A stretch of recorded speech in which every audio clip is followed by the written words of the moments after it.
Assalamualaikum warahmatullahi wabarakatuh. Halo semuanya, saya Khofifah, mahasiswa Universitas Islam Asy-Syafi'iyah, Fakultas Ekonomi Bisnis, Program Studi Manajemen dengan NIM 1320220097. Di sini, saya akan menyampaikan atau membagikan pengetahuan tentang sistem telekomunikasi internet dan teknologi nirkabel sebagai bagian dari mata kuliah Sistem Informasi Manajemen yang dibimbing oleh Bapak Agus Santoso, SEMM. Saya berharap materi ini dapat membantu kita memahami konsep-konsep terkait dengan sistem telekomunikasi dan teknologi nirkabel. Langsung saja, di sini ada judul Telekomunikasi Internet dan Teknologi Nirkabel. Sejarah singkat telekomunikasi internet dan teknologi nirkabel. Perkembangan teknologi komunikasi dimulai pada abad ke-19 dengan ditemukannya telegraf oleh Samuel Morse dan tempat telepon oleh Alexander Graham Bell. Awal abad ke-20 ditandai dengan lahirnya komunikasi nirkabel melalui radio oleh Marconi pada tahun 1969. Proyek ARPANET menjadi cikal bakal internet yang kemudian dikembangkan pesat setelah munculnya protokol TCP atau IP pada tahun 1983 dan World Wide Web tahun 1990.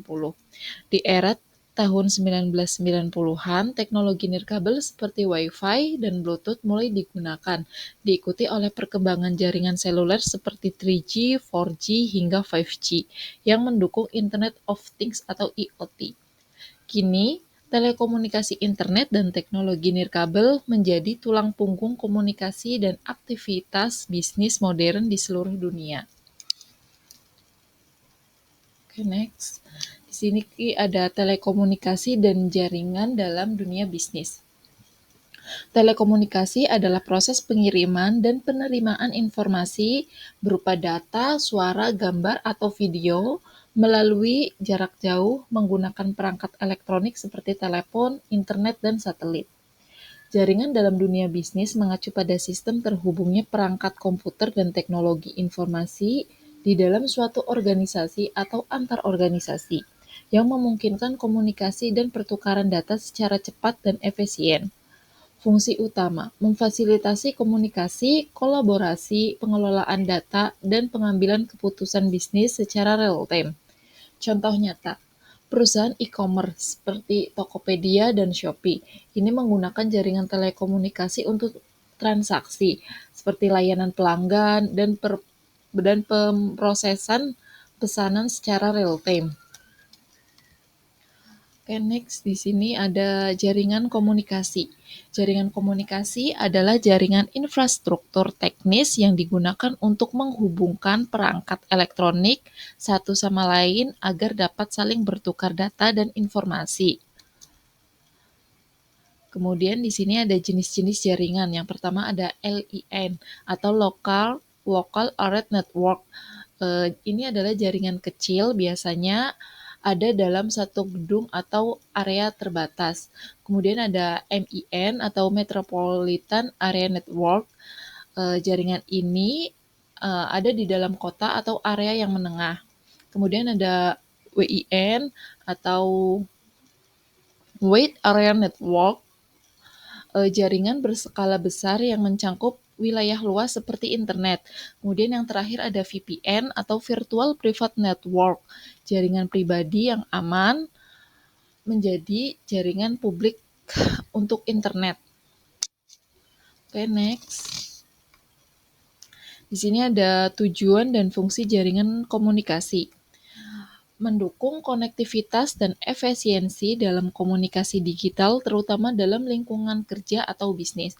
Fungsi jaringan komunikasi sendiri yang pertama adalah menghubungkan komputer untuk berbagai file atau perangkat, kemudian mengakses informasi dari server pusat, kemudian ada mendukung aktivitas bisnis digital seperti transaksi online, manajemen data, dan kolaborasi tim. Kemudian di sini ada internet.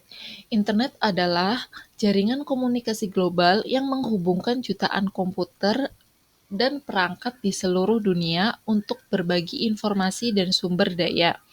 Internet menggunakan protokol komunikasi standar seperti TCP atau IP. Karakteristik internet sendiri yang pertama adalah terbuka dan dapat diakses siapa saja. Kemudian berbasis protokol komunikasi standar seperti TCP atau IP. Kemudian yang terakhir biasanya digunakan untuk berbagai keperluan seperti browsing, email, media sosial, e-commerce, atau cloud computing. Dalam bisnis internet sendiri digunakan untuk pemasaran global, pemasaran transaksi seperti transaksi online, layanan pelanggan, kolaborasi, dan penyimpanan data. Kemudian di sini ada fungsi internet dalam bisnis. Yang pertama ada e-commerce, contohnya seperti belanja online di Bukalapak, di Amazon, atau di Tokopedia. Kemudian fungsi yang kedua ada pemasaran digital atau digital marketing. Contohnya seperti mengiklankan produk melalui Google AdSense atau Instagram AdSense. Kemudian ada cloud computing. Itu seperti menyimpan atau mengakses data melalui Google Drive, Dropbox, atau Microsoft OneDrive. Kemudian ada komunikasi cepat dan efektif. Contohnya seperti menggunakan email, WhatsApp, atau Zoom. Kemudian fungsi yang terakhir untuk bisnis seperti buat inovasi produk dan layanan. Contohnya seperti aplikasi mobile, perbankan, atau layanan pinjaman digital.